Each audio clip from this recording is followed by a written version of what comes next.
De lunes a lunes es presentado gracias a Banco Pichincha, en confianza.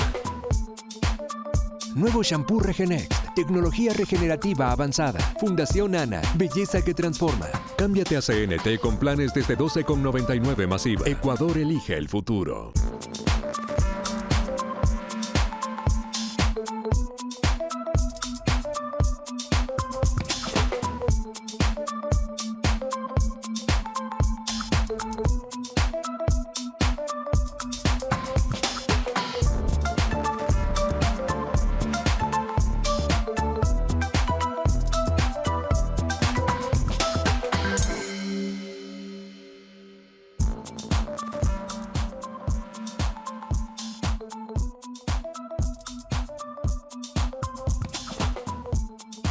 ¿Qué tal? ¿Cómo están? Son las 10:30 de la noche. Estamos en vivo en De lunes a lunes aquí en Teleamazonas. Después de varios años, regreso a la televisión, esta vez con un espacio distinto. Este es un espacio para conversar, para escuchar, para entender lo que pasa y lo que nos pasa como país. Porque aquí no solo hablamos de política o de economía, también hablamos de la gente, de la cultura, de las redes y además de esas conversaciones que todos tenemos cuando algo nos mueve o cuando algo nos preocupa. Esto es De lunes a lunes, un programa hecho por periodistas, pero sobre todo por ciudadanos que quieren mirar al Ecuador con otra mirada, con otra perspectiva, con datos, con análisis, pero también con humanidad. Queremos además entender por qué somos como somos, qué decisiones nos afectan y qué historias además valen la pena contar. Porque el país, recuerden esto, no se explica en un solo día, no se explica en un solo titular, se entiende conversando, debatiendo, escuchando. Bienvenidos a De lunes a lunes, donde empieza la agenda de la semana. Los invito ahora a ver lo que tendrá nuestro programa el día de hoy. Llevamos más del 65% de actas escrutadas a nivel nacional, con una tendencia marcada en las 4 preguntas. Esta es la otra cara del CNE, la parte que nunca sale en pantalla.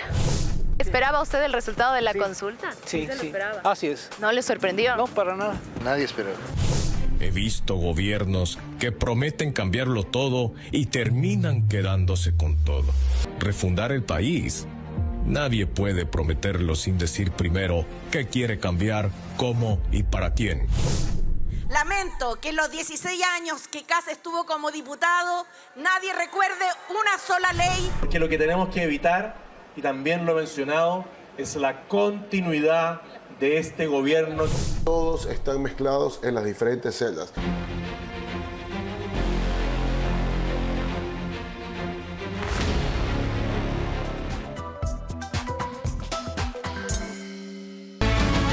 Bueno, bienvenidos. El Ecuador habló y ya sabemos qué dijo. Estamos tratando además de entender por qué dijo lo que dijo, que fue no a todas las preguntas propuestas por el gobierno de Daniel Noboa, pero quiero invitarlos ahora a mirar sobre todo hacia adelante.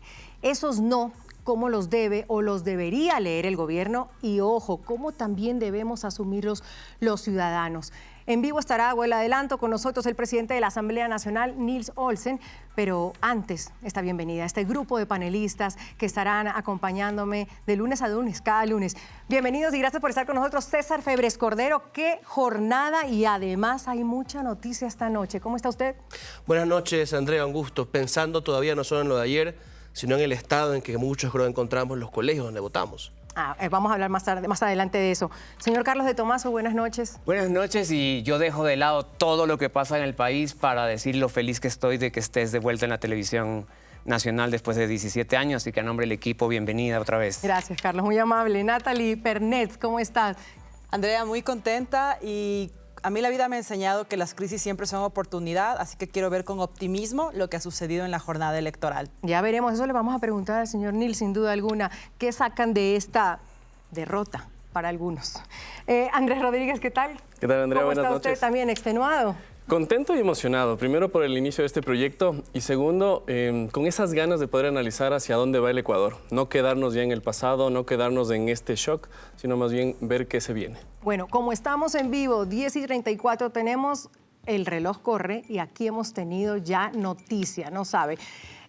Tenemos noticia, por supuesto. ¿Le parece si vamos a la primera? Hablábamos esta mañana, señores y señora, de cambios en el gabinete, que esto se iba a mover y se está moviendo hasta ahora, Carlos. Están habiendo ya anuncios, tenemos también informaciones no confirmadas de esos cambios y era algo que parecía lógico que pueda hacerse un punto de inflexión después de los resultados de ayer y se ha anunciado ya, ha habido una ministra al menos que ya ha anunciado pues, su agradecimiento, su retiro del cargo y es probable que haya más información en el transcurso de las horas. Láncese, Ivonne Núñez. Ivonne Núñez, ministra de Trabajo. La primera baja del gobierno del presidente Noboa. Ivonne Núñez, ministra de Trabajo. En los pasillos ya nos decían que eso iba a pasar, pero estábamos esperando, lógicamente, como buenos periodistas, a que esto se hiciera formal. Lo hace formal la misma ministra ahí en ese tuit, agradeciendo. ¿Les parece raro esa salida, Natalie? Para nada. Para nada me parece raro. De hecho, creo que es un buen síntoma del presidente Noboa el iniciar esta semana postelectoral girando el timón. Y sin duda alguna creo que la ministra Núñez y varias vocerías más tienen que hacer ese mea culpa y esa cuota de responsabilidad de la cual hoy vamos a hablar, porque gran parte de lo que sucedió en las urnas fue que el Ecuador habló en base a lo que entendió y la contradicción siempre te genera vacíos, así que creo que es una salida que obedece a mucha lógica ya. Señor César, tenemos la misma información. Así y nos han dado permiso de darla aquí en vivo, en primicia. Así es, conocemos que el ministro de Agricultura, Danilo Palacios, está afuera también, por lo menos del cargo, porque se habla que también algunos salen para irse a otros espacios. Ministro de Agricultura, ¿no? Así es. Y me extraña porque él ha ejercido en lo que le ha tocado una buena vocería, goza de la confianza de muchos en el sector agrícola y sin embargo parece que es una de las víctimas de digamos, esta reorganización ministerial. Nos dicen también, por supuesto, que van a mezclar el gabinete, o sea, van a poner los unos en un sitio y los otros en otro. Andrés, ¿esto tendría sentido o es el reciclaje típico que vemos en esos cambios de gobierno, de gabinete? Luego de la goleada que medio se hablaba, yo creo que es justo el poder analizar casa adentro el equipo y también ese tema de saber con quién pueden contar de aquí en adelante, porque este tema creo que es una buena maniobra que ha venido trabajando el gobierno en reciclar, llamémoslo así, el hecho de poder tener a la gente de confianza en nuevos cargos y en nuevas responsabilidades. Bueno, lo dijimos aquí, la ministra de Trabajo oficialmente dada de baja, adiós, le han dicho, muchas gracias por sus servicios. Y el señor César, aquí, Férez Cordero, nos dice que el ministro de Agricultura también se va. Los anuncios, se supone, se harán esta noche, así que tendremos un gran programa para ir sabiendo quiénes son los que se van. Ahora, sorpresa, o ahora me van a decir que aquí todos creían que iba a ser 4-0. Señor de Tomaso. No. Yo creo Usted que me dijo que eran 2-2. Yo sabía o pensaba que habían dos preguntas que iban a estar muy ajustadas, que era la de las bases y la de la Asamblea Constituyente, pero nunca vi venir un escenario de las 4 preguntas negativas y para mí sí fue una sorpresa total. En una palabra, ¿cómo califica lo ocurrido, Natalie? Giro de timón. Yo pienso que fue una tormenta perfecta. 2 palabras, dije una, ¿no? César. Ceguera. Andrés. Yo tenía 2 palabras igual, exceso de confianza. Le permito porque a nosotros 2 le dijimos que sí. Esto es un punto de inflexión del gobierno, es decir, un momento de reinventarse el presidente Noboa. ¿Así debe ser la lectura o sigamos en el mismo barco? Yo creo que es un momento para hacer un punto de inflexión. Siempre va a ser bueno en estos, después de eventos como este, pues, por ejemplo, generar ingresos de nuevos criterios, de nuevas personas, como se dice, darle mayor frescura al pensamiento, pero también es un momento de hacer una evaluación. Si bien ahora vamos a analizar las causas de esto, pero sin duda es una oportunidad que debe darse para encontrar pues, un nuevo camino en este gobierno, ¿no? Yo creo que se quedan las figuras, eso sí. Es la forma de hacer política. Creo que al gobierno le hizo daño haber pateado fuera de la tarima a todos sus contrincantes. Y el gobierno, en vez de poder contar con el cuco, por ejemplo, del correísmo, en muchas ocasiones se metió el zapato en la boca, hablando de seguro social, de una base en Manta que luego recularon, contradiciéndose sobre la naturaleza de la base, que será militar o no, entre el asambleísta Alarcón y el asambleísta Castillo, hablando de los décimos. Si no tienes a un interlocutor y tú solito te vas enredando, es difícil. Lo otro, nadie se esperaba fuera de estas mismas bases sociales, que las organizaciones civiles y los activistas hayan hecho una muy buena campaña por el no. No es más sencillo, y lo hablábamos en la preparación de este programa, que los referéndums y las consultas populares en Ecuador y en América Latina es para hacer un termómetro del gobierno. Leía un editorial en Primicias hoy que me gustó mucho esta frase. Los ecuatorianos tenemos una vida cotidiana y cuando esa vida cotidiana nos aprieta, no importan las bases extranjeras, no importa si quedamos con 70 o con 150 asambleístas o si le quitamos la plata a los partidos. Es la vida cotidiana, Carlos. A veces sí, a veces no. Son distintas. ¿Dónde no? Son distintas. ¿Dónde no? Ha habido consultas donde la gente sí se ha juiciosa y sabido elegir, y hay otras en las que se ha transformado en una especie de plebiscito, ¿no es cierto? Yo creo que aquí hubo un poco de todo. Creo que hubo factores de molestia, que hubo factores que son consecuencias del alza del diésel, hubo factores de desconocimiento. Creo que también la estrategia de no mostrar un proyecto también causó, vamos a decir, desconfianza, o no se puso unos factores que puedan dar confianza de apostar a ese riesgo que también implica una consulta, una asamblea constituyente. Fatiga electoral. Fatiga electoral. Yo resumiría esto como fatiga electoral. ¿Algo más? No. Antes de darles unos daticos interesantes que tengo. Yo creo que igual es una consulta única después de varias consultas únicas. ¿Ah?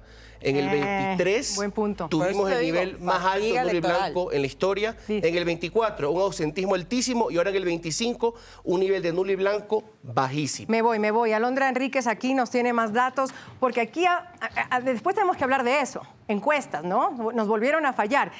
Alondra Enríquez, ¿cómo está? ¿Nos volvieron a fallar o no nos fallaron la conversación en redes sociales? Usted ha estado muy activa y como que sí tenía la bolita mágica de lo que iba a pasar. Buenas noches. Buenas noches. Para mí es un placer acompañarlos del día de hoy. Definitivamente esta fue una campaña 100% digital. Y valga la oportunidad para presentarles cuáles eran los datos que teníamos con Golden Social Suite a propósito de este proceso electoral. ¿Arrancamos con cuál, Alondra? Ahí estamos viendo el impacto del sí. La medición corresponde a una valoración del 1 al 15 de noviembre, donde ustedes van a notar que a nivel de comentarios teníamos 302,000 comentarios, 215,000 compartidos y 1.5 millones de me gusta. Ahora, un valor importantísimo de esta conversación digital es saber dónde se generó, es decir, en qué red social tenía un impacto considerable. El 70% de las interacciones corresponden a TikTok, el 15% a Facebook, el 7% a Instagram y el 7% a X. Pero la novedad de esto era precisamente la campaña del no. Y ustedes van a poder evaluar cómo se logró activar un margen de viralidad tan inmediato y rápido y eficiente. Tenemos que la campaña del no en el mismo rango de tiempo logró 425,000 comentarios y 863,000 compartidos, siendo la campaña más viral en apenas 15 días de actividad digital. Finalmente logra conectar con la audiencia con 4 millones de me gustas. Y vamos a ver cuál fue el nicho de esta guerra de redes sociales. Y resulta que el nicho del no fue el 80% en TikTok, el 9% en Facebook, el 5% en Instagram y el 6% en X. O sea que contrario cuando le dije a la mesa, ahora no me van a decir que sí, era un 4-0, ¿usted sí creía que era un 4-0? Nosotros teníamos muy bien medido el impacto de 2 de las preguntas que ya venían con mal pulso, particularmente la 1 y la 4, pero no esperábamos que la respuesta de la ciudadanía hubiera sido el todo no. ¿Hay un punto de inflexión, Alondra? ¿Hay un punto de inflexión en redes donde se puede decir, ya está, esto pasó y por eso ese resultado? Lo que nosotros detectamos es que exactamente el 12 de noviembre, con el anuncio de la cárcel del encuentro, pero también con la activación de influenciadores famosos internacionales como Shawn Mendes, Leonardo DiCaprio, en defensa principalmente del medio ambiente, y las críticas a la cárcel del encuentro fueron el punto de inflexión de las preguntas de la consulta popular. Ayer escuchaba a algunas personas en análisis de la jornada electoral decir que es que el no había hecho campaña. Que el no había hecho campaña, Alondra. ¿Qué dice usted ahí? Justamente conversábamos con la mesa hace unos minutos de que esta fue una de las campañas más activas desde los movimientos sociales. Después de 20 años vimos emerger un mensaje contundente y de causa. Tenemos los videos, los más virales, el del no y el del sí. Vamos con el del no. He sentido cuando me partieron con promesas vacías, cuando me robaron en mi nombre, cuando usaron mi bandera para dividirte. He visto gobiernos que prometen cambiarlo todo y terminan quedándose con todo. Hoy vuelvo a hablarte, no para pedirte algo imposible, sino para pedirte que me cuides. La gente no vive de promesas, vive de trabajo, de estabilidad, de paz. Refundar el país. Nadie puede prometerlo sin decir primero qué quiere cambiar, cómo y para quién. Se los contaré el día que ganemos la consulta. Soy Ecuador. Se volvió famoso el cóndor, ¿no? Y noten el símbolo tan importante que se logró reivindicar desde los movimientos sociales. El cóndor llamado Ecuador, un símbolo nacionalista, patriótico, que logró impactar a las audiencias más jóvenes con inteligencia artificial. Miremos el sí, ¿le parece? Otros que hubo también bastante virales, no tanto como ese cóndor que ha dado redes y redes, pero aquí está el sí. ¡Viva la libertad, carajo! Check this out. Okay.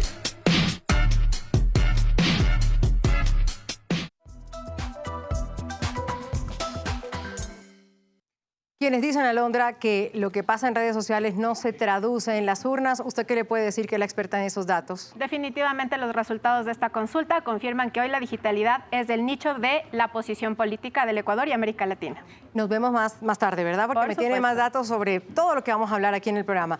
Natalie Pernet, ¿usted qué será? ¿La millennial de este grupo? Una sí, de se las alcanza, una de las millennials. Una de las millennials del grupo. Sobre eso, ¿me aporta algo más de esos datos? Mucho que decir. Sí, porque me sorprendió mucha gente diciendo, el no nunca hizo campaña, aquí no hay ganadores del no. Todo lo contrario, Andrea, sin duda alguna, esta es la primera campaña que lo vemos 100% en la arena digital, la cancha en la que llegó el presidente y se volvió a ratificar en la presidencia en todas las elecciones y que ahora tiene a los nuevos voceros ciudadanos jugándole en la misma cancha. Y yo pongo un punto sobre la mesa y es que para mí, a raíz de esta elección, nace la tercera vía. ¿Por qué? Porque el haber tenido vocerías entre iguales, ¿qué quiero decir con esto? Que de repente no era un partido político el que se hacía cargo del sí o del no. No. Esto fue 100% movilización ciudadana y eso hay que echarle ojo porque por ahí puede emerger la tercera vía y 100% deslegitima estos resultados electorales. Cuando usted dice tercera vía, ¿se refiere a qué? ¿Qué es una tercera vía? ¿Un movimiento político, ciudadanos? ¿Qué es una tercera vía? Puede ser la organización social tratando de llegar a la palestra política. Yo sí creo que empieza a emerger una tercera vía. Yo pienso que no hay una explicación absoluta, sino que hay muchas explicaciones para el no. Por eso decía una tormenta perfecta, ¿no es cierto? Desconocimiento, era una temática difícil de explicar, no hubo vocerías fuertes, veníamos de lo del diésel, veníamos de un paro indígena, veníamos también de la situación... Tema de la comunicación, ¿no? Se comenzaron a topar temas que eran por fuera de lo que se preguntaba como la privatización del IES, la educación y la gratuidad de la educación. Hubieron muchos factores ajenos que tomaron velocidad y que hicieron que básicamente se vuelva esto una decisión de otros temas menos de lo que estábamos decidiendo. Yo no veo una tercera vía,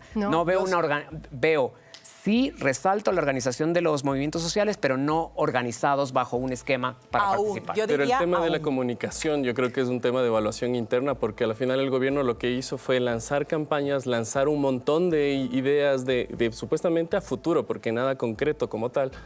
Y luego tenían que salir a refutar lo que ya habían dicho, como el tema de Baltra, para poder posicionar el de Manta y Santa Elena. Muy mezquino, César, que hoy alguien se quiera atribuir la victoria del no. Pongámosle nombre y apellido, el correísmo. Que hoy quiera decir que ellos fueron los que ganaron el no. Un correísmo tan flojo que mucha gente decía, no, intencionalmente no hacen campaña por el no porque les conviene el sí. No podemos decir ahora que son los padres de la victoria. La tercera vía tampoco creo que exista todavía, porque esos activistas son demócratas liberales, proempresa, activistas, pachamamistas, ambientalistas, gente que está en medio de todo eso, y no creo que puedas hacer un partido o una fuerza de todos estos que al final se unieron por una causa, pero de causa a partido, gran distancia. Pero por algo empiezas. Y lo que pasó en Quimsacocha no fue menor. Tuviste gente muy diversa haciendo respetar los derechos de la naturaleza. Lo que acaba de pasar en estas elecciones tampoco es menor. Y de hecho puede ser una gran oportunidad para que los partidos den voces a estos liderazgos. Estamos hablando del presente, pero quiero que hagamos historia. ¿Cómo fueron y para qué se usaron las constituyentes? ¿Qué aprendimos de esta? ¿Qué nos ayudaron a mejorar como país? Bueno, aquí está el minuto de la historia en De Lunes a Lunes. En momentos de convulsión política, pugna de poderes, estancamiento económico o crisis de seguridad, los gobiernos de turno y los políticos han visto en una asamblea constituyente la puerta de salida a los problemas del país y un mecanismo para impulsar su imagen o legitimarse en el poder.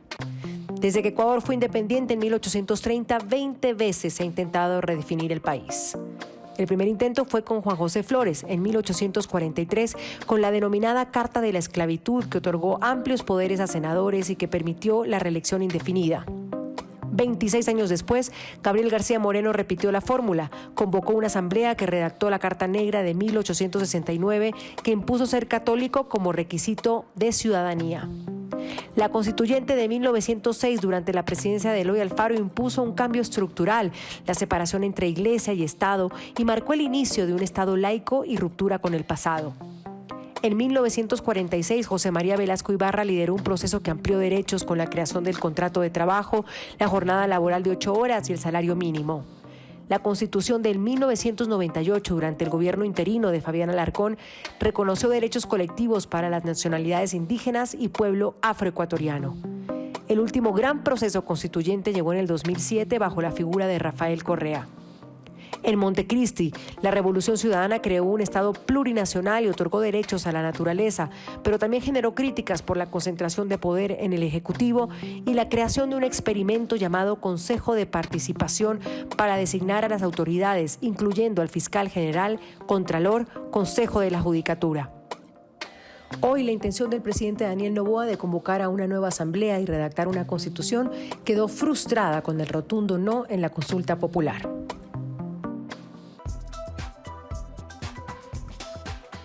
Y aquí nos ponchan, señor Carlos de Tomaso, mirando el celular. Nuestras fuentes no hay por ahora más confirmaciones ¿no? Están oficiales. Calladitas ahora. Sí, pero se espera que haya más noticias. Bueno, frente a eso, ¿qué viene ahora? Y ya lo vamos a hablar con un gran personaje. En exclusiva estará con nosotros Nils Olsen, presidente de la Asamblea Legislativa. ¿Qué sigue para el gobierno, Carlos? Bueno, ahora van a volver las miradas justamente a la Asamblea Nacional, ¿no es cierto? Porque con el marco que habiéndose descartado la constituyente, existe la función ejecutiva que la tiene el presidente, tienen una mayoría en la función legislativa y creo que ahora hay que regresar hacia allá, la mirada hacia allá y ver con ese marco legislativo qué se puede hacer. Recordemos, por ejemplo, que Javier Milei se está centrando en lo que él llama revolución legislativa y puede ser una de las ideas que haya para este futuro. Pero Javier Milei se está reconciliando con los gobernadores con los que antes se peleaba. Yo Porque no sé, le toca. Claro, si el presidente no pueda reconciliarse. Y lo otro, si tienes a voceros como el asambleísta Andrés Castillo Maldonado, del oficialismo, que están diciendo, bueno, ya perdimos, nos vamos a demorar en hacer las nuevas reformas por las vías largas de la reforma parcial y qué sé yo, y hasta eso van a aumentar los crímenes. Ese fatalismo no puede existir dentro de las filas del oficialismo. Y si van a regresar a la Asamblea, tienen que ya coordinar su línea narrativa. Y esa irresponsabilidad en las vocerías. Porque, dicho sea de paso, salía un legislador a decir el cielo es rosado y otro a decir el cielo es verde. O sea, ni siquiera ponerse de acuerdo. Pero ¿sabes? Yo sí creo algo súper importante que puede haber aquí. Que el presidente empiece a escuchar a las organizaciones sociales y genere coaliciones. Eso puede ser un gran indicador de un giro de timón, porque el país habló. A Carlos no lo veo muy convencido. A ver, yo sí creo en la capacidad del presidente de poder generar ciertos consensos, pero vamos a decir a su forma. Y creo que una de las cosas que más tiene que mirar hoy en día, siendo un punto de inflexión, es eso. ¿De qué manera podemos empezar a hacer diálogos y consensos? Primero veamos los diálogos de la Asamblea, ¿no? Que a la final no han sido resultados. Pero démosle, como se dice, el de la duda. Hoy el presidente está removiendo su gabinete, está escuchando, está diciendo, bueno, algo pasó, tenemos que hacer algo. No está en silencio, aunque mañana se va a Estados Unidos, ¿no, Carlos? Mañana se va a Estados Unidos. Y yo solo quiero destacar también algo. Creo que también hay que, para poner una balanza neutra, también el presidente no es un presidente que toma decisiones sin mirar mucho el costo político. Es decir, sí ha sido valiente en la toma de decisiones y eso también pues, puede haber sido un factor. Ustedes acuérdense que de la victoria se saca más enseñanzas que, perdón, al revés, que de las derrotas se sacan más enseñanzas que de la victoria. Así que pues perder a veces es ganar, Natalie, dicen por ahí. Echando a perder se aprende a ganar, literalmente. Vamos a una pausa, ya les dije. Tenemos una entrevista en exclusiva, aquí inaugurando de lunes a lunes en Teleamazonas, Nils Olsen, el presidente de la Asamblea. ¿Qué sigue para el gobierno? Bueno, vamos a tener harto para conversar con él. Y lo otro, no podemos dejarlo de lado. Chile votó. Y nos preguntamos aquí si eso va a reconfigurar el mapa político en América Latina. ¿Otro país polarizado? Bueno, después de la pausa todo esto se los contamos aquí en esta mesa en De Lunes a Lunes. Ya volvemos.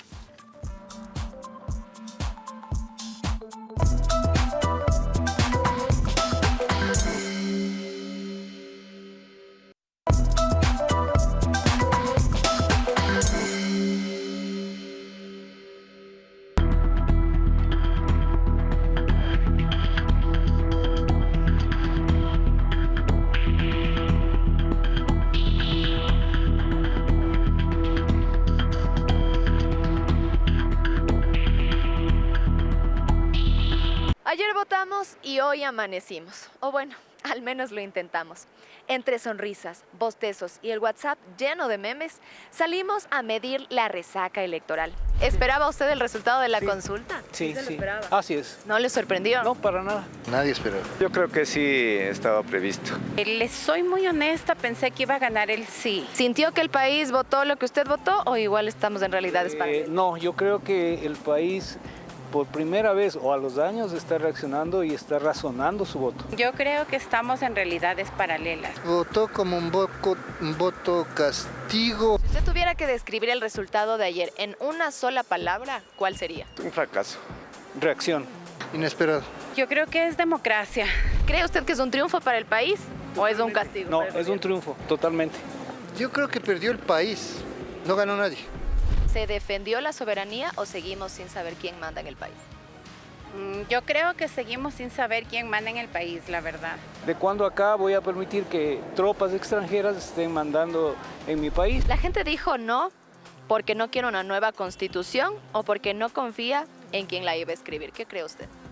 Yo creo que no confiamos en quién la iba a escribir. Yo creo que el cambiar una constitución no cambia la forma de gobernar el país. ¿Y para ustedes, qué país se viene?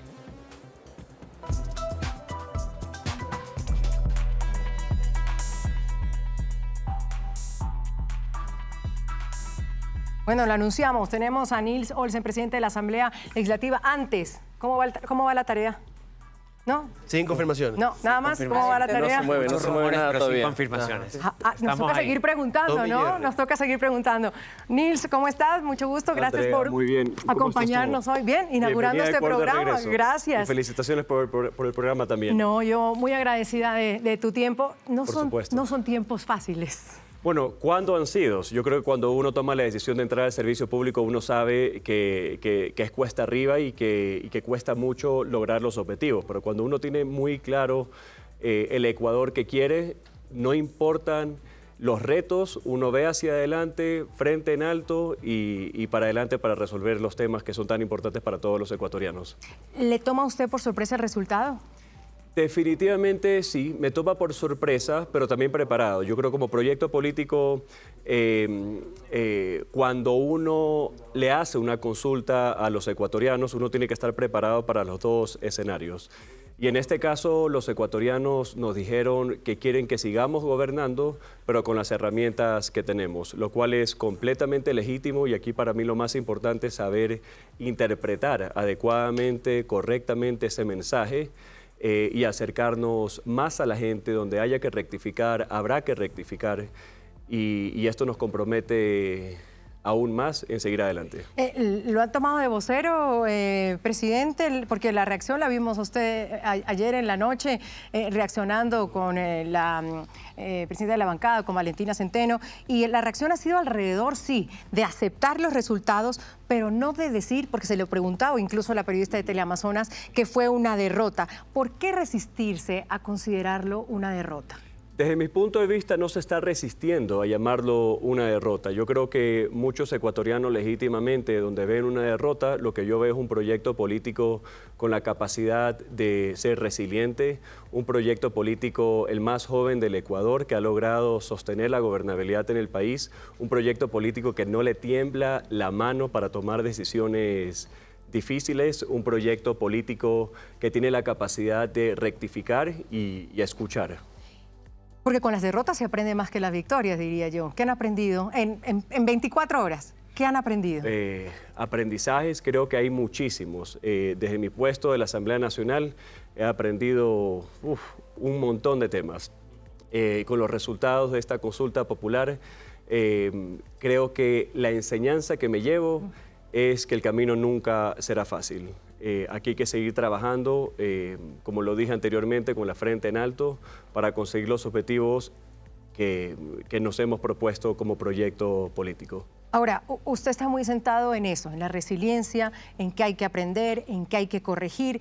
Pensamos que el gobierno, el presidente Noboa está en la misma porque pues hoy está haciendo cambios también importantes. Siempre hay un remesón de gabinete cuando pasan estas cosas. Le pregunto yo, la vocera del gobierno dijo esta mañana que el miedo profundo al cambio, pues dijo que no. ¿Usted comparte eso, que los ecuatorianos tienen miedo al cambio?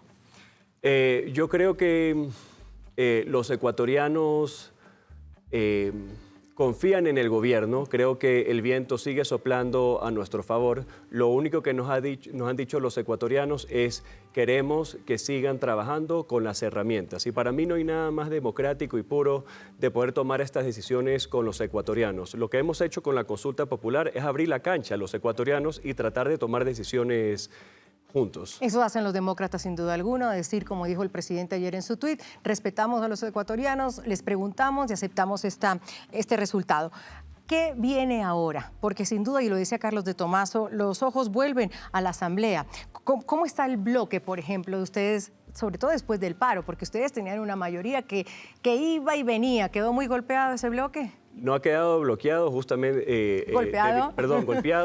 Justamente tuve una reunión con la bancada, la jefa de bancada, hace un par de horas, y con todos los asambleístas, y la bancada está más sólida y más unida que nunca. Estamos de buenos ánimos, aquí como lo he dicho, como lo hablamos hace un rato, no lo vemos y no lo interpretamos como una derrota, lo interpretamos con un mensaje claro de los ecuatorianos que quieren que sigamos trabajando con las herramientas que tenemos en este momento. Así que el compromiso no ha cambiado, sino más bien el camino cambia de dirección, pero el compromiso continúa. Ahora tienen un gran compromiso, porque entonces ahora todo va a ser por el lado de la Asamblea. Hay una agenda ya, yo sé que es corto, porque si estuviéramos hablando hoy de un sí, usted hubiera sido candidato a la constituyente. Pero no ocurrió. Entonces nos cambiaron todos los papeles. En este momento vamos a seguir trabajando en la Asamblea Nacional. Tenemos una agenda legislativa que la presentamos en los primeros 30 días y que la hemos venido cumpliendo tal como lo prometimos. Prioridades, seguir trabajando en la seguridad, educación, salud, en la generación de empleo, en la atracción de inversiones y siempre escuchando a las personas. Regresando a una de las preguntas que me hiciste, Andrea, sobre uno de los principales aprendizajes, yo creo que lo más importante en este momento es seguir conectando, seguir escuchando y seguir estando cerca de las personas en cada uno de los rincones del país. ¿Qué va a hacer la Asamblea Nacional en la producción legislativa específicamente, señor Olsen, para bajar las tensiones con la Corte? Porque de seguir así, vamos a seguir entrampados un poco el país en esto y los ecuatorianos. ¿Hay vías de comunicación con la Corte Constitucional? ¿Se abren? ¿Usted está dispuesto como presidente de la Asamblea a decir, yo hablo con la Corte? Completamente abierto, dispuesto, y lo digo en nombre del proyecto político. Aquí lo que tenemos que pensar es en qué es lo mejor para el país. Y si hay que tener diálogo con la Corte, lo vamos a tener. Y creo que se han rectificado muchos errores por parte de la Asamblea Nacional en los últimos 3 meses. Efectivamente, los primeros proyectos de ley fueron declarados por diferentes razones inconstitucionales y los últimos hemos mejorado la técnica legislativa y estamos rectificando como debe de ser. Hay un mea culpa cuando uno dice, bueno, los ecuatorianos hablaron, y les decía yo a ellos también en la mesa, no me van a decir ahora que todos sabían que iba a haber un 4-0, como usted también me dice que pudo haber una sorpresa. Hay un mea culpa de por qué se llega a ese momento. En octubre los números eran otros. Andrea, hay muchas reflexiones. Cuando uno no obtiene lo que quiere, es muy natural del ser humano de buscar una respuesta. Y eso es un proceso. Paralelamente a ese proceso de encontrar respuestas, hay un proceso de ver hacia adelante con la frente en alto y seguir trabajando por el país con el mismo compromiso que siempre hemos tenido. Los ecuatorianos piden seguridad y el tema económico. ¿Qué responsabilidad va a tener la Asamblea en eso? En decirle a los ecuatorianos, bueno, no se aprobó la base de Manta, por ejemplo, o la base extranjera, vamos a irnos por este lado. Ahí hay una bandera que ustedes pueden llevar. Vamos a trabajar con las herramientas que tenemos en este momento dentro del marco normativo, siempre cumpliendo con el debido proceso. Una mayoría que puede seguir patinando, presidente, ¿cómo llamar a más? Porque usted me dice que sí, están fuertes, pero después del paro, Pachacutic, ¿dónde quedó, por ejemplo? Y eran parte de ustedes.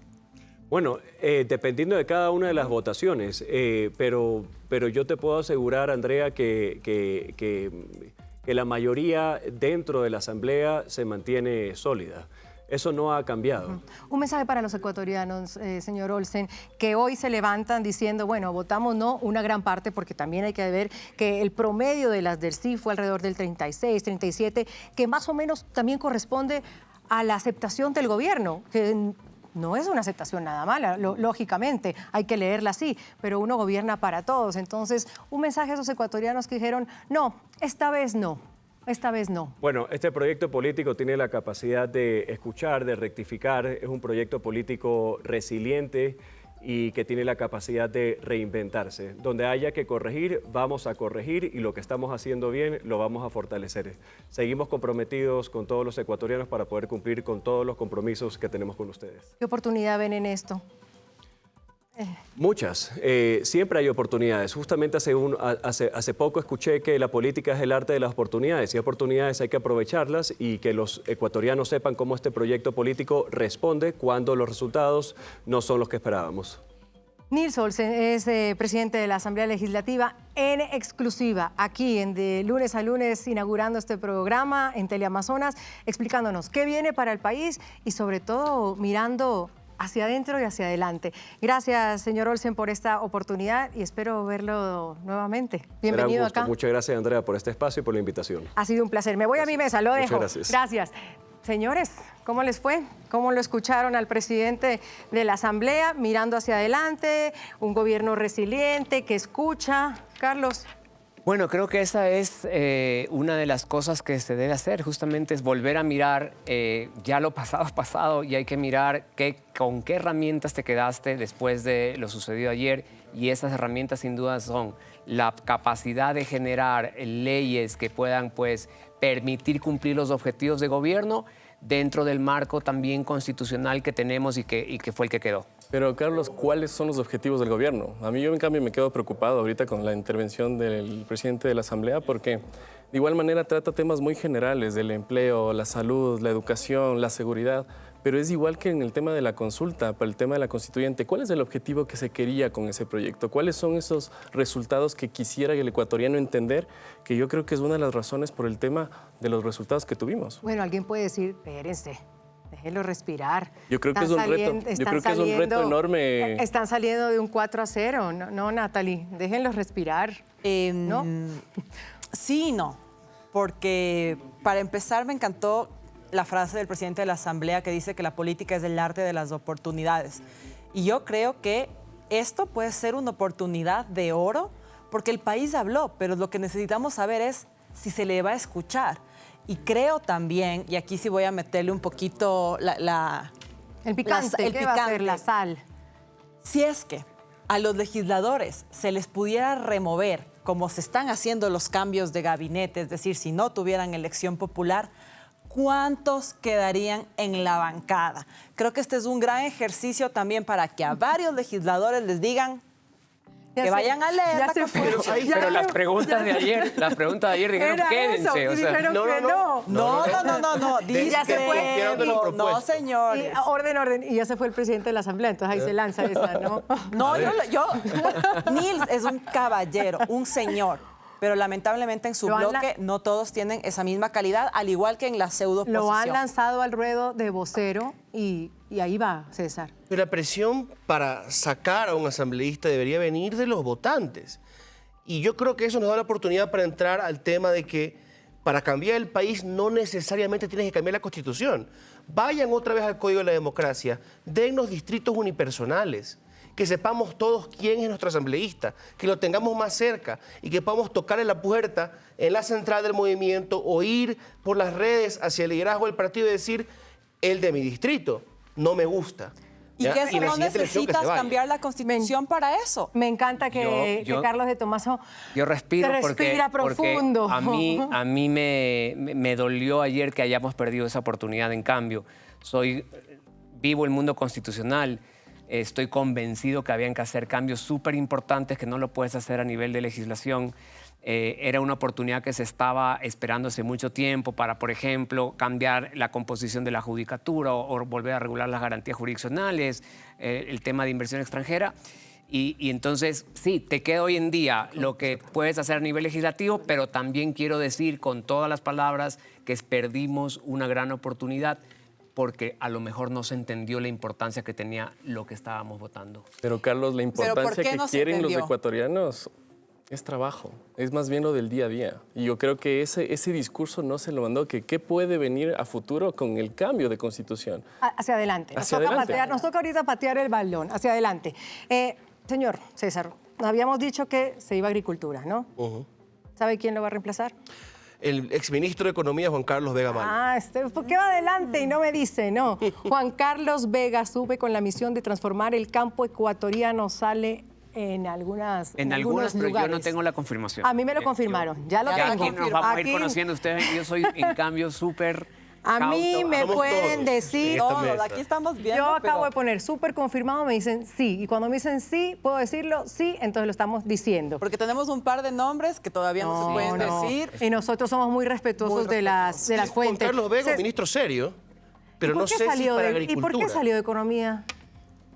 No puedo revelar las fuentes tampoco, pero la verdad, como hablamos en algún tema tras cámaras, la idea. Es por proyectos trascendentales para el país. No fue un tema de comunicación, pero en cambio es alguien de la confianza que desde antes de estar en el gobierno... Pero lo saca Economía, ahora lo pone en Agricultura. Pero es la práctica que ha tenido el gobierno de Noboa, el estar metiendo a gente de confianza en un puesto y en otro. No nos sorprendamos los nuevos nombres que vienen en otra palestra de Tenemos ministerios. que confirmar si todos tenemos las mismas fuentes o cada vez que hablamos de las pero fuentes mejor así, pero mejor así. Golpe definitivo u oportunidad para el gobierno, Carlos, tengo un minuto. Siempre hay oportunidad. Yo soy una persona de mucha fe y siempre del escenario más complejo, siempre hay una oportunidad.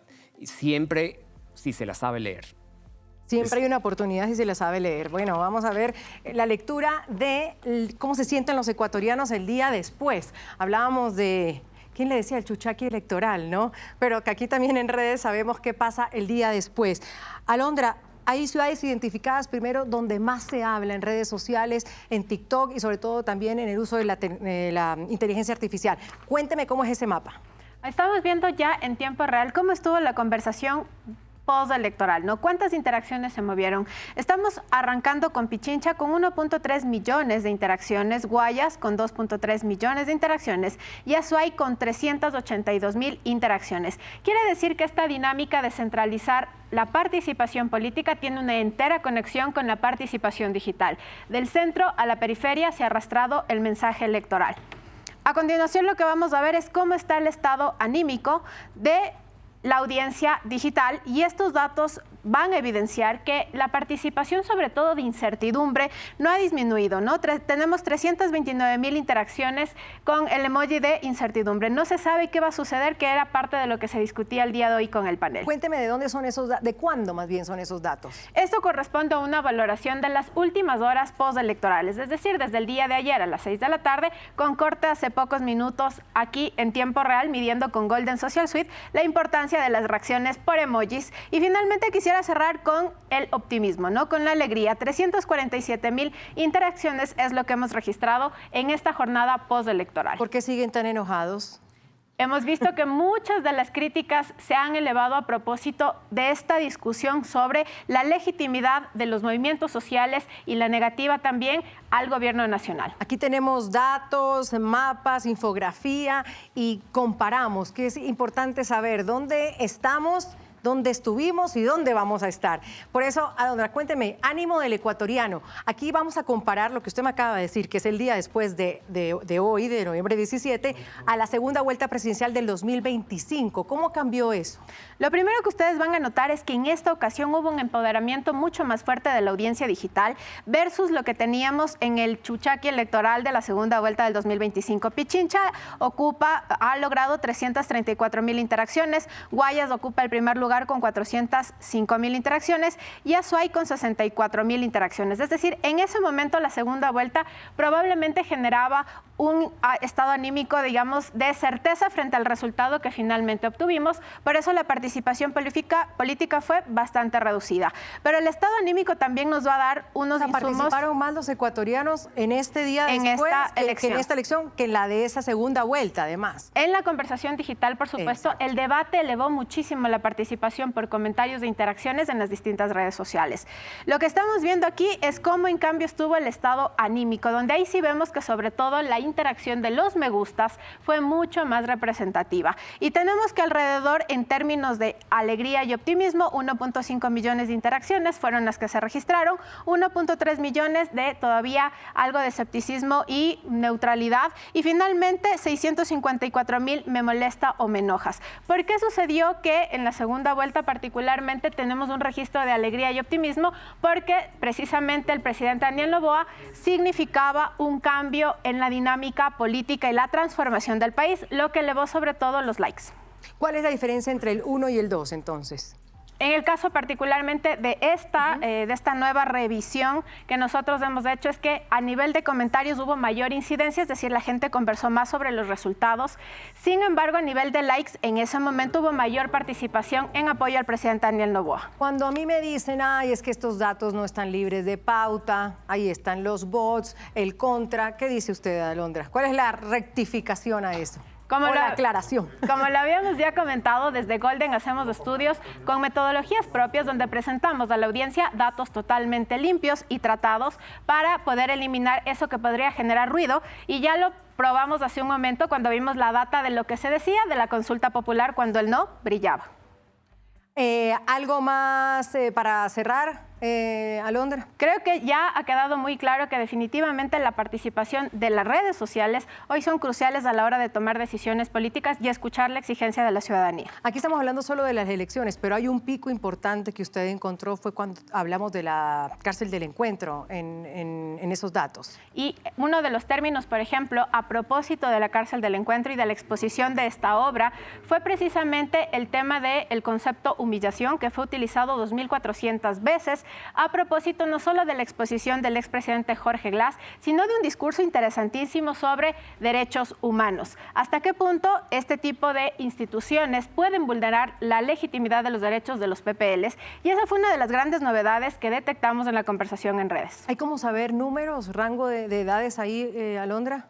Uno de los grandes datos también es que la generación Z y Millennial fue la más activa a la hora de posicionar su criterio en la conversación digital. A eso quería. Yo voy un poco atrasada en esas conversaciones de TikTok y eso, pero voy aprendiendo. Usted, señor Carlos, ¿cómo le va? Vamos a empezar otra vez. Aunque ya sé que soy de la generación X.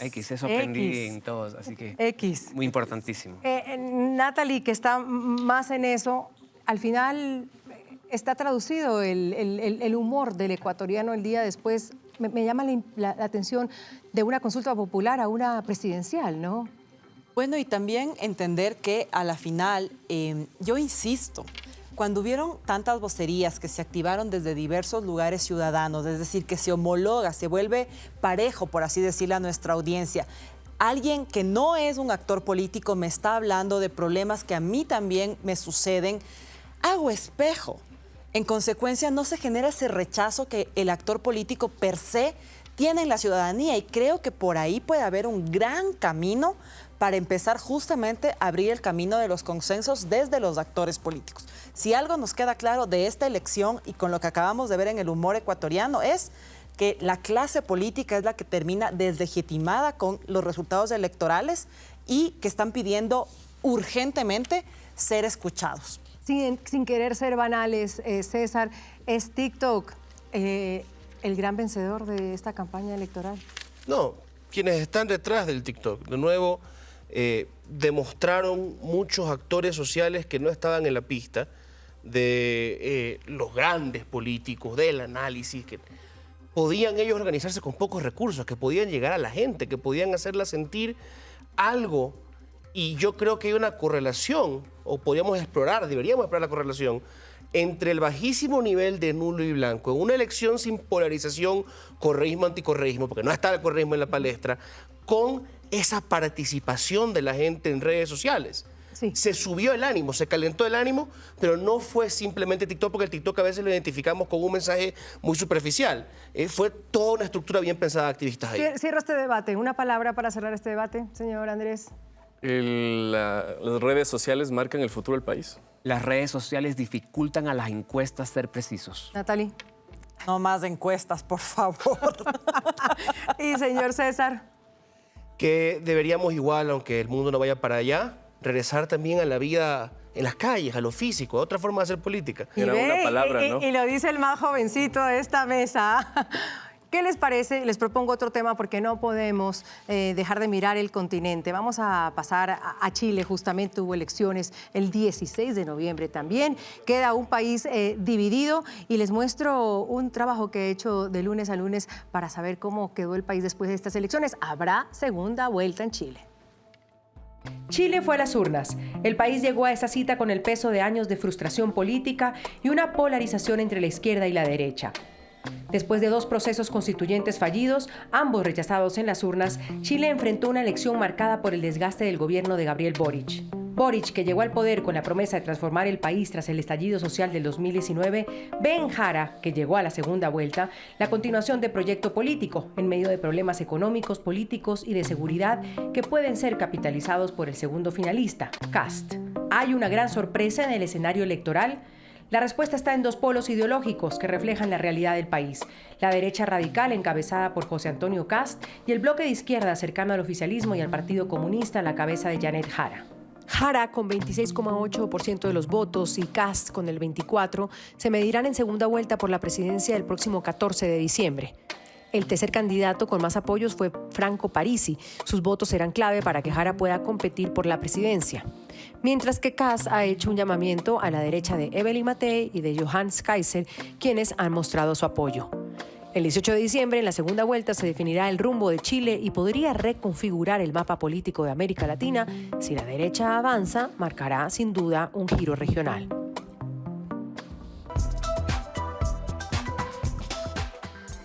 Bueno, como están puestas las cartas en Chile, sí, definitivamente va a marcar un giro regional, porque igual o se queda en esta izquierda, que es incluso más izquierda que Boric, o está en esta ultraderecha representada por Kast.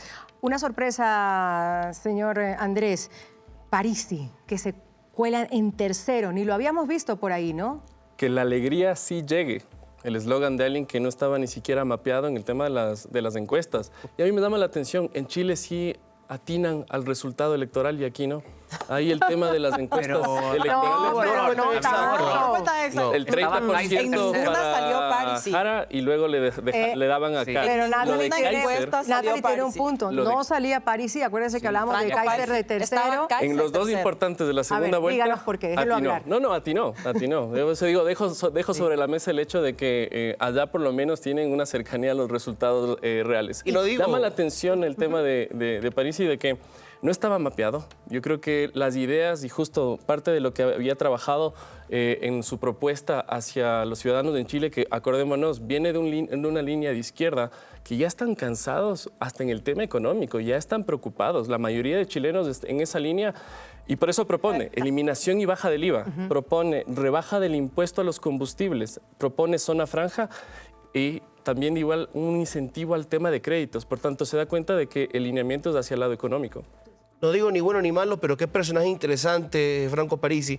Por ejemplo, eso que la alegría sí venga. El lema del 88, del final de Pinochet y la democracia, fue Chile, la alegría ya viene. Y creo que él entendió que hay un par de generaciones que se sienten decepcionadas. Nunca vino esa alegría. Que se vendió como el de centro, pero le fue, creo que también pelando votos a Kast, porque en el norte del país, donde tuvo buenos resultados, salió a decir, aquí tenemos que combatir la migración porque va a ligar a la delincuencia. Y aquí lo interesante es que muchos dicen que no es ni de esto ni de aquello. Es la gran oportunidad del centro que se desperdicia. Y él lo dice, porque dice, tienen que recibir gestos de ustedes, gánense los votos, gánense la calle. Ahora, Jara, si bien termina primera, siendo Partido Comunista y habiendo concentrado toda la izquierda, porque ella sí logró esa concentración, la diferencia con Kast es mucho menor a lo esperado. Y en el caso de la derecha, había una especie de primaria que la logra consolidar Kast, llegando con muy buenas posibilidades a segunda vuelta en capacidades de crecimiento. Así que es muy probable que la derecha, yo no lo veo como una derecha extrema, pero en Chile hay algunos que lo miran como populista. No, es una persona de corte populista. Escuchemos, ¿qué le parece si escuchamos justamente a la señora Jara y al señor Kast en este balotaje que fue en noviembre 16, es decir, ayer, y tendrá una segunda vuelta el 14 de diciembre? Lamento que en los 16 años que Kast estuvo como diputado, nadie recuerde una sola ley o un solo acuerdo que haya sacado por el bien del país. No dejen que el miedo congele sus corazones. No vale la pena.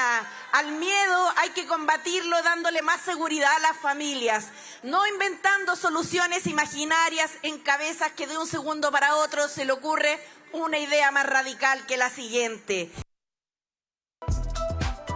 La victoria real será cuando cerremos nuestras fronteras a la inmigración irregular. La victoria real sea cuando los chilenos tengan trabajo digno y Chile vuelva a crecer, a diferencia de lo que ha ocurrido hasta ahora. Porque lo que tenemos que evitar, y también lo he mencionado, es la continuidad de este gobierno que tiene nombre y apellido y se llama Janet Jara.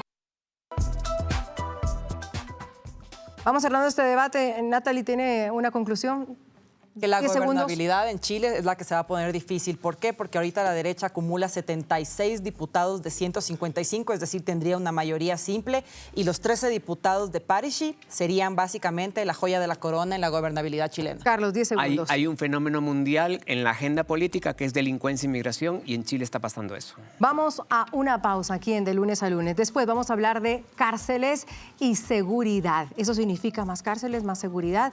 Bueno, tendremos un reportaje especial de Primicias y aquí seguimos con el debate en la mesa. Ya volvemos.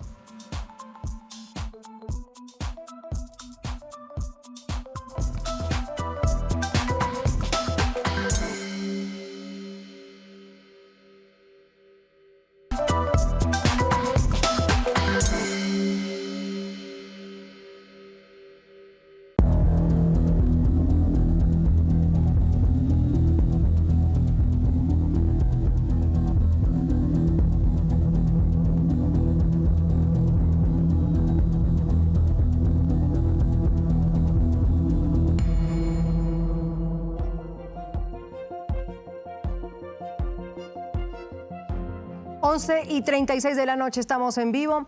Cuando en un país hay más cárceles, eso se traduce en más seguridad. La pregunta que vamos a poner sobre la mesa. Más cárceles, más seguridad. Pero antes de abrir el debate, quiero darle un paso a este reportaje que hemos hecho aquí en De Lunes a Lunes para saber en qué va o en qué no va la cárcel del Encuentro recientemente inaugurada por el presidente Noboa, que incluso ha dicho pues, que está en su 35-40%, y compararla o mirar cómo fue también el caso de El Salvador. Miremos.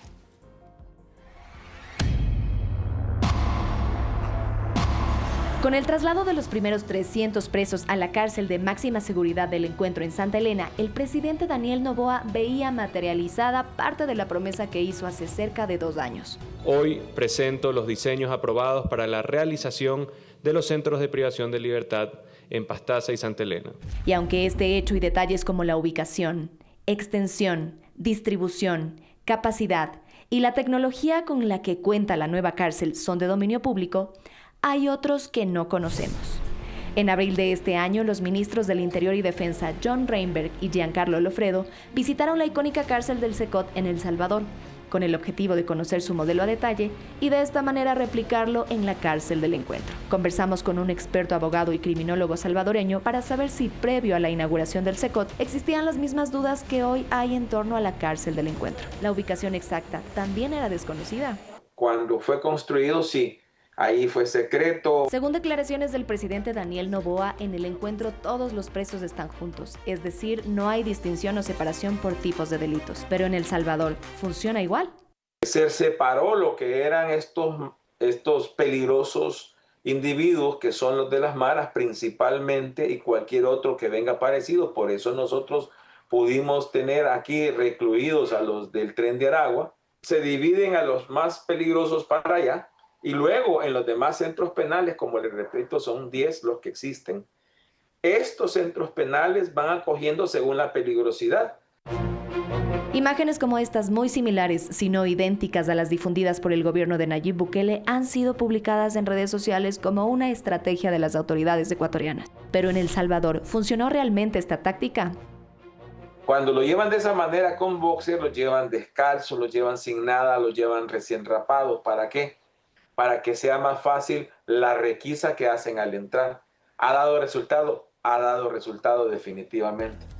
La cárcel del Encuentro, presentada como la pieza clave para inaugurar un nuevo modelo de seguridad en el país, avanza entre expectativas, dudas y un velo de desinformación.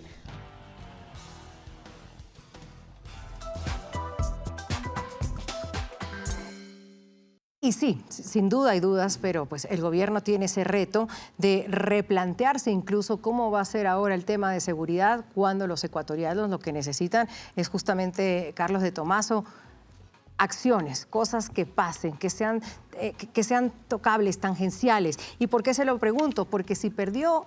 Volvamos un poquito a la pregunta 1. Si pierde esa pregunta de las bases extranjeras, hay que replantearse la estrategia de seguridad, seguramente, sobre todo con Estados Unidos. Pero esto de la inauguración de la cárcel del Encuentro y además el anuncio de otra de mediana seguridad, también muestra que el gobierno está en control.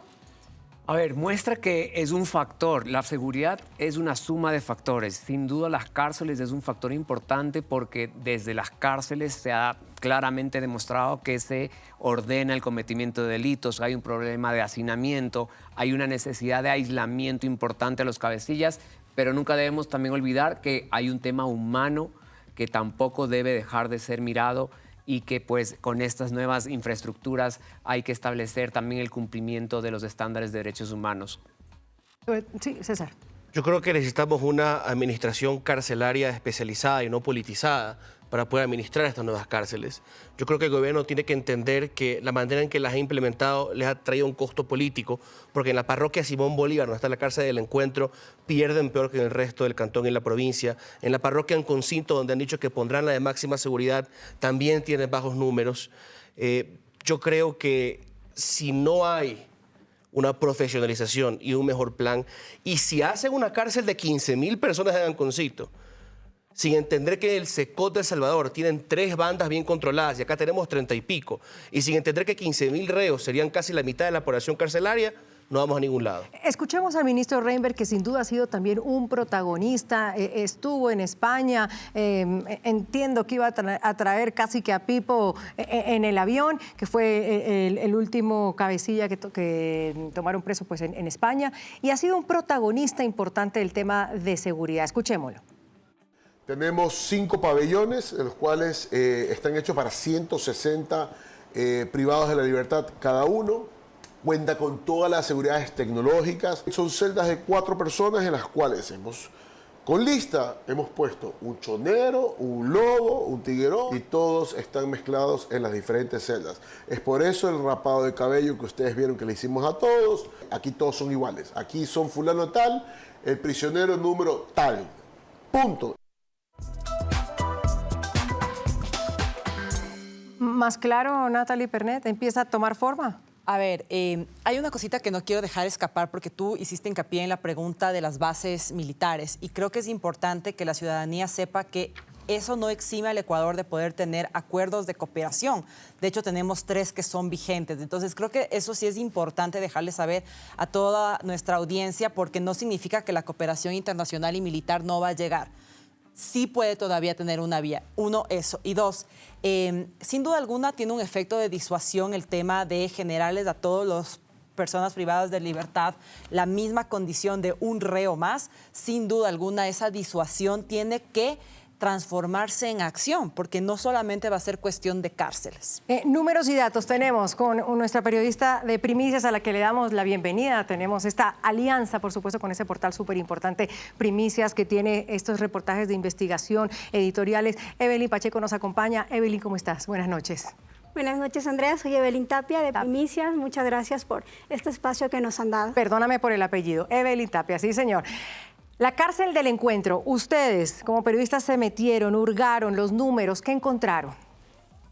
Andrea, es interesante ver los datos porque el presupuesto que se había asignado para esta cárcel recién inaugurada era de 52 millones aproximadamente, y lo que podemos ver es que con la inauguración solo se han usado 21.5 millones, es decir, ni la mitad. Todavía quedan pendientes 30.5 millones por ejecutar, y ya el gobierno lo ha dicho, la cárcel no está completa y queda más del 50% de presupuesto por utilizar. ¿Qué más han encontrado de números de la cárcel del encuentro? ¿Cómo va en ese tema de números, por ejemplo? Recaudación del IVA el 15%, eso es importantísimo. Sí, justamente algo que queríamos analizar junto con la inauguración de la cárcel, que ha sido una inversión que el gobierno ha hecho como parte de esta promesa de incrementar el gasto en seguridad, junto con lo que representó para todos los ecuatorianos pagar un 15% de IVA. Recordemos que la ley para enfrentar el conflicto armado interno dispuso que los ecuatorianos paguemos un 15% de IVA, y eso representó que el Estado reciba 900 millones más que prometieron que iban a hacer para la seguridad, para tener más inversión en seguridad.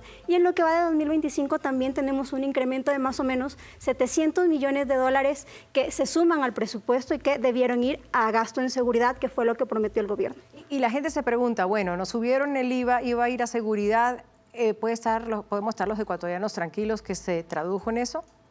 Bueno, es algo importante también, Andrea, y creo que muchos ecuatorianos no le pusieron mucha atención a este otro impuesto que también fue creado junto con el nuevo impuesto, la nueva tarifa del IVA. En la ley para enfrentar el conflicto armado se creó esta contribución especial que tuvieron que pagar todas las empresas con utilidades, y fue esta contribución la que en realidad ayudó al gobierno a tener más recursos para poder aumentar el presupuesto, al menos en números, en seguridad.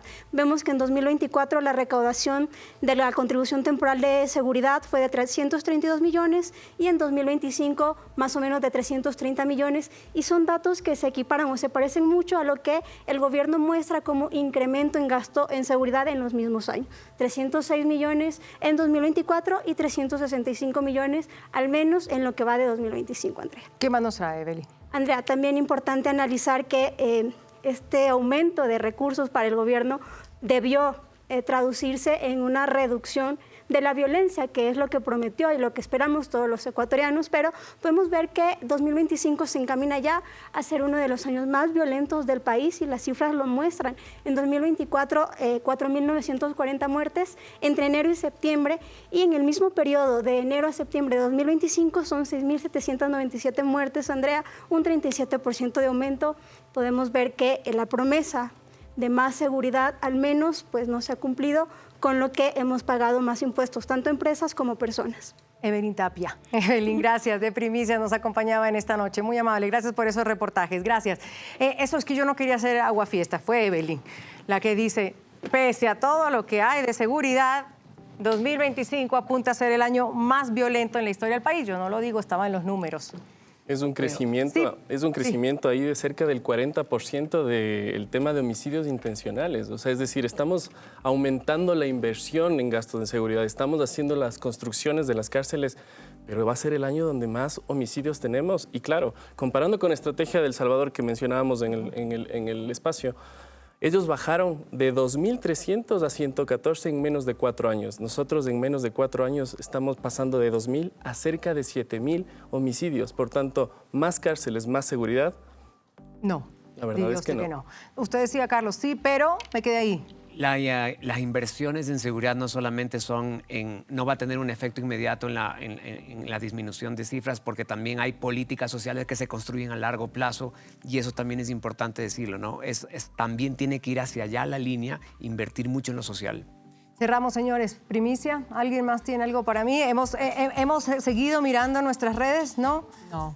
Yo creo que se fueron a dormir porque dijeron, ahí en De Lunes a Lunes están preguntando quién va y quién se queda, señores. Ha sido un placer. ¿Cerramos algo? ¿Un titular tiene ustedes para hoy? Yo creo que la pregunta sería, ¿cuál es la agenda que tiene el presidente Noboa ahorita en Estados Unidos? ¿Está relacionado con la parte de los sobretasas que estábamos viendo como primicias del día viernes? ¿Será que es como dar la primera luz al sector empresarial para seguir teniendo su apoyo por un posible TLC? Lo dijimos, porque mientras que está con su gabinete, mañana sale de viaje a Estados Unidos. Estaremos atentos a eso.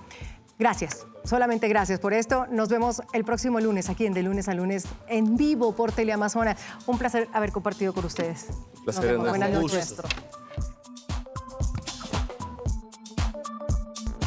De Lunes a Lunes fue presentado gracias a Banco Pichincha, en confianza. Nuevo shampoo Regenex, tecnología regenerativa avanzada. Fundación ANA, belleza que transforma. Cámbiate a CNT con planes desde $12,99 masiva. Ecuador elige el futuro.